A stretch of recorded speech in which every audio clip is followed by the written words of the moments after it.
5 o'clock, exactly, to the second. Everybody, how's the sound?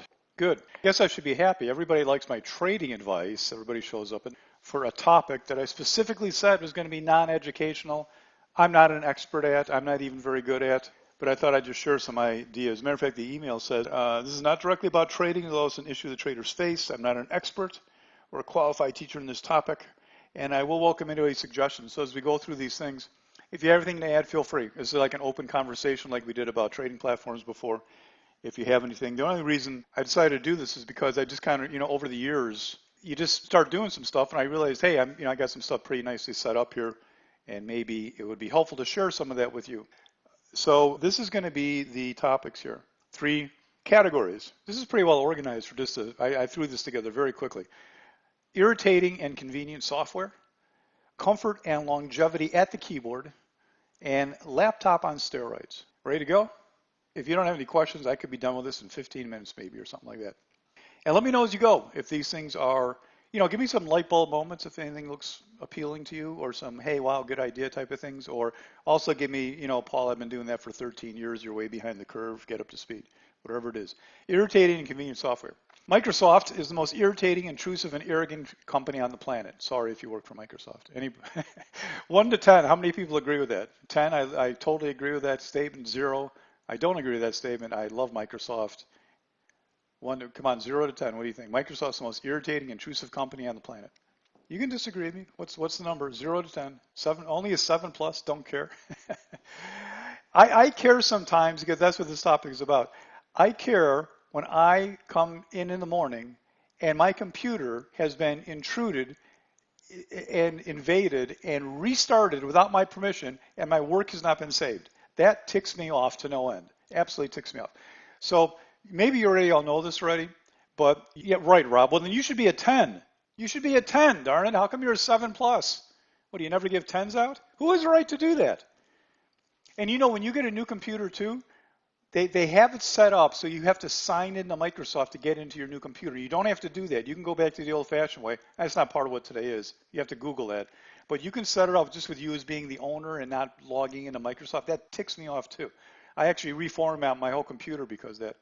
So Windows Update. So if you go and you just hit the Windows key on your keyboard, right? And start to type update, and Windows Update will show. And it'll show up in the top left here. And what you want to do then is, when you have Windows Update, is go and scroll down, hit Advanced Options. You see that here? Hit Advanced Options. I will send this out as an email link. I'm not going to post this on the website probably, but it'll be an email link. Go to Advanced Options, you'll get this, and then go down to here, and you can pause updates for up to 6 weeks.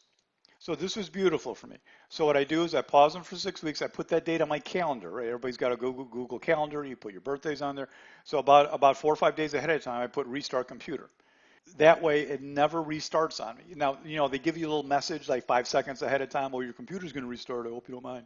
So go and do that, Windows Update. Now, naturally, it says here, you should restart your computer every week just for good computer habits, because it does get bogged down and slows up. So what you can do then is, when you go to restart and you have time, it's not like, I had it one time too where I had to restart my computer for an event with you guys, and it automatically did updates, and the updates took 45 minutes, and that really fried me because I actually started a couple minutes late, and luckily it just got finished right, and this is probably 2-3 years ago. So now when if you're, Sunday night, whatever, you want to restart your computer, now if you want to, go ahead and go in there and unpause the updates, and then it'll say, okay, you have updates you want to install them, and then you can do it when you restart your computer. But at least you're doing it on your schedule, not just waking up to a computer that's all screwed up now, which really irritates me. All right, so there's number 1. To me, that was a biggie. Number 2, and this is a really soft one here, but I found this to be very, very important long ago when I set up my charts, and this is a long time ago. At one point, I had all black charts. At one point, I had all white charts, and you know what? I found that was very irritating on the eyes, very stressful. Nothing wrong with me, nothing wrong with my eyes. I just think for anybody, if you stare at charts many hours a day, and I used to probably even more than I do now, all black or all white is very harsh on the eyes. So I have all my charts are like this. There's some white, there's some soft gray, some darker gray. Noticeable difference, tremendous thing for me. Believe me, don't believe me. And don't forget some of this stuff is maybe like you say, oh, it doesn't really bother me. But then if you try something different, you may go, wow, that really is a difference. Sometimes you don't know something bothers you. So if you're sitting there for a long time, try a mixture. And that's right off my screen. You guys see it all the time. That's why I have a mixture of white and gray, because it's much more soothing than looking at all black or all white. Very glary.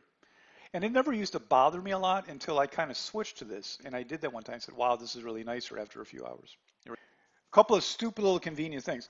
There's a thing called desk pins. If you're ever like you got a watch list or something, and maybe it's not on your trading platform and it keeps getting buried behind your trading platform, you want to keep it on top. There's this thing called desk pins. And it's free, or I don't remember. If it's a one-time fee, it's $9 for life or something. It's basically free. I've used it for years and years and years and years. It's this little simple thing, excuse me. It sits down in your tray like that, and all you do is you click on the desk pin, you click on the application, and it'll put it on top. So maybe not a big deal to some of you. I use this all the time because I'm always having, my charting platform takes 3 monitors, and if I want to keep something on top, maybe your TV screen, maybe you want to watch TV, and you want it right there on your charts, and it keeps dropping behind the chart. So desk pins will keep it on top. Cute little thing, is basically free. If you are a organizational freak, which I am, you got to love Notezilla. Again, this is free, or $10 or $20. It's not an annual thing. It's basically free. Notezilla is great. These are just little post-it notes that you put all over your desktop. But it has all the features. Now I know Microsoft has one, but what does that say? It stinks. Microsoft stinks. You can't do anything with it. This thing is incredible. You can even dictate onto these. You can format different colors, transparent, non-transparent, collapse them all. Here they are collapsed. So I have like 20 or 30 of these on my desktop. And they're just like that. They're collapsed, and you can see what they say on there, and then you can expand them like to this. Fantastic. Anybody use Notezilla? Yes, no? Just curious. And if you go, anybody use it? And this is stuff I've been using a while. So if you go Google this, maybe there's something even better. But just, fantastic. I like the idea of a paperless office. I still have to keep a piece of paper in front of me because I always have last minute things that I have I always end up with like 3 to-do lists, and one's more urgent than the next. I keep running out of spots to put everything. But this is a great organizational thing for me. Notezilla, absolutely, positively love it. All right, on to the next thing. Comfort and longevity at the keyboard. Some ergonomic things, absolutely mandatory to me. And the reason I say they're mandatory, do you guys use an ergonomic keyboard or no? I have no idea what the world does. No computer comes with one. They always come with a straight keyboard. When you know what they say, once you go ergo, you never go back. Ergonomic keyboard, absolutely phenomenal. Now, the reason I say that is because if you use an ergonomic one and you go back to a regular one, right, Meredith, you can actually feel why people get carpal tunnel, right? You can actually feel it, right? Dale, you got to get used to it. You got to use. Now, for those of you who know how to type, right? If you can type without looking, blah blah blah, you need to switch to an ergo keyboard. As a matter of fact, did you ever see one, Meredith? I tried one once in a computer. I never bought it, but it wasn't just like ARC. It actually was a teepee like this, and your hands went like sideways, and that was a little hard to get used to. But that is extremely comfortable. Oh, that's what you have. Oh, and a mouse is vertical. Okay. But the keyboard like this is actually, because if you think about it, I mean, go to shake, right now, go to pretend you're going to shake hands with somebody, right? And then wiggle your fingers around. Do it. You're not all doing it. Dale, you're not doing it. We got the DTS cameras hooked up. Shake hands with somebody and wiggle your fingers, right? It feels totally comfortable. Now turn your hand palm down and put your hand below your armpit, and now wiggle your fingers. Do you feel the difference? Do you feel that difference? You type for a few hours. Mirna's backed me up here, and it's incredible the difference. When I've been using Ergo that long, I've used an Ergo keyboard for years and years and years. And I went to type on a regular keyboard once, and it was almost like I could feel why it gets painful. So there's my tip to you on that. You have to use it. Now, if you're hunt and peck with one finger, if that's how you type still, it's not going to matter to you. You can hunt and peck any keyboard you want, right? All right, number 2, you got to get a trackball mouse too. Same thing. If you put your hand on the tabletop and you just try lifting your first finger or your middle finger over and over and over again, you can feel the tremendous stress on your hand, right? But If you're using a trackball, you're using your thumb for the clicking, and it's totally comfortable. And you ready for this, everybody? How about the benefits of both? Any computer in the world, you can use two mice on simultaneously. You just plug them both in, wireless, wired, it doesn't matter, and you can use them both. And that's what I have on my computers. Well, I don't on my trading computer. I don't. I just have a trackball because that's all I use. But there are some, like the regular mouse with the thumb wheel is nice when you're going up and down a page or something. And the Ergo also has the programmable buttons. So I have mine set to paste, to go backwards in a web page. And again, just phenomenal helps. So Ergo keyboard, track. Now, if you get a trackball mouse, this is the TrackMan. This is Logitech's Marble Man. I don't know what it is, but get the big ball. There's some with little balls, and they're irritating. Get the big ball. Like this ball here is the size of a golf ball, about. Okay, and you can see the picture of it there. That's the end of that category. Ergonomics. Two mice. Did you know you could hook two mice up to a computer? Did you know that? Just plug them both in. They both work. Whichever one you're using takes over. It's a wonderful thing. I've done that on a dozen computers. Always work, not a problem. All right, last one, probably the biggest one. Laptop. Everybody's got a laptop. Is this the last one? Yeah. Last category. Laptop on steroids. So a laptop is great when you want to, put it in your satchel and take off and go somewhere and you're going to visit and whatever you want a laptop there just in case. But laptops are extremely irritating to use. The screen is too small. As a matter of fact, the email program I have to use for DTS, I can't even use it on a laptop because there's not enough room left over. And again, the keyboard is a non-ergonomic keyboard, and it's irritating. I'll bring a laptop. I can't say I've spent more than 10 minutes on my laptop. I've had this one probably 2 years. Probably haven't spent more than 10 minutes on it just as a laptop. So again, laptop on steroids. First thing to get is that right there. That is I hate to say it, but it's the Microsoft wireless keyboard. It's an ergonomic one. It's phenomenal. It plugs into a USB. Now the great thing here is when you're using your laptop, you can keep it right in front of your laptop like it's a keyboard. Or what's really neat is you can put it down on the desk, on your lap. Or you're watching TV, you put it on your lap, your laptops, wherever. Very comfortable to use that. And while you're at it, get two things: battery and a USB splitter. When you start adding all this junk to your laptop, most laptops have 1 or 2 USB ports. So get a USB splitter. It's like $10 or something. It's really cheap. And you plug it in, and then you have like 4 USB ports, because I have one for a wireless mouse, a wireless keyboard. I have one for my headset and one for a speaker or something. I don't know, but all 4 of mine are filled up. And then I have a USB on the other side. So I have 5 USBs available, and I use them all. And then get a battery. Batteries are not that much these days. This is a big 65-watt battery. I just got this one because the old one I had, I was getting a little weak, so I use that just now I put in my laptop bag if I'm going somewhere just for cell phones and that stuff. Or if we're going to friends or relatives, you pull out the battery and everybody can plug in their phone. Everybody loves it. They sit at the table. But this one I got a little bit bigger. It's a 65 watt. It was $60, I think, $60. So so this feeds the laptop, and you more than double your laptop life, so you don't have to worry about plugging in your laptop all the time if you want to. That's a little optional thing. And then the big one to me is this next one, is that I don't care how comfortable your office is, you will eventually get tired of sitting in the same chair. So rather than just set up a different workspace, why not make the whole house your workspace by taking your laptop and making it super comfortable? So the number one thing you can do is, this is a remote monitor. There it is opened up. So there it is closed, there it is open. So this is a skinny little thing. You can slide it in your laptop bag if you want to. It does not need to be plugged in. It plugs into the computer. It does not use much power because I don't notice my laptop draining when I have it plugged in. And now you have a much better, this one's I think about 14 inches or something. It was not much. This is a Bison, I think it is. I forgot what the name is. Can you see that? I got this a while back. It was $110. It was not phenomenally expensive. Let me see if I can zoom in on that. What happened to zoom in? There we go. Can you read that? I mean, it's not in front of me here. Well, it doesn't matter what the brand name is. You can get whatever you want. But make sure that it runs off of your laptop so you don't have to plug it in. So this way, and then go ahead and get your mice here. So now you have your mice. I never found a nice wireless trackball. So this one plugs in, that mouse is wireless. So now you have a setup here. You have a wireless keyboard, two mice, and a monitor you can see, and the laptop is just underneath that monitor, just sitting there.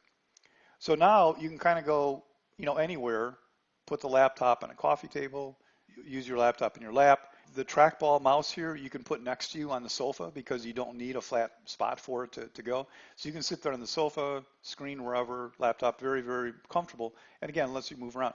And then next step is I have a full-size monitor. That's a 23-inch monitor that you can plug into your laptop.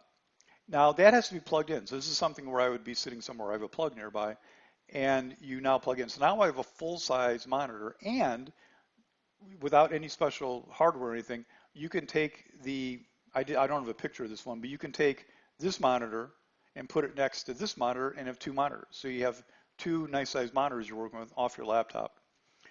And then the ultimate step, the last thing, and this has been one of the best things I ever did, was get a little laptop table. So that's the top view of it. There's the side view of it. And these legs adjust up and down, and it also tilts every which direction. And now you can kind of, go anywhere. And you could, if you wanted to, you could have it sitting in bed with you with it straddled around you. You can put it on a coffee table, put your legs under it, whatever you want to do. And you can be like anywhere in the house now. And fully assembled, that's kind of what my setup looks like when I'm using the portable table. That's outside actually. And super, super, super comfy. And if I'm going to be there a while and I want to set up, I'll actually, rather than use the table, I'll put that down on a regular table and then put the smaller Bifun, I think it's Bifun monitor next to my full-size monitor. That's all I got. 20 minutes. Give me your comments. Anybody has anything to add on any of this software or anything else? Oh, wait a minute, I have a couple more things. Hang on, I forgot something. The other thing you need to get, I didn't take a picture of it, I don't know why. Splash Top. Get Splash Top. Now, Splash Top costs, I think it's free if you use it in your house only.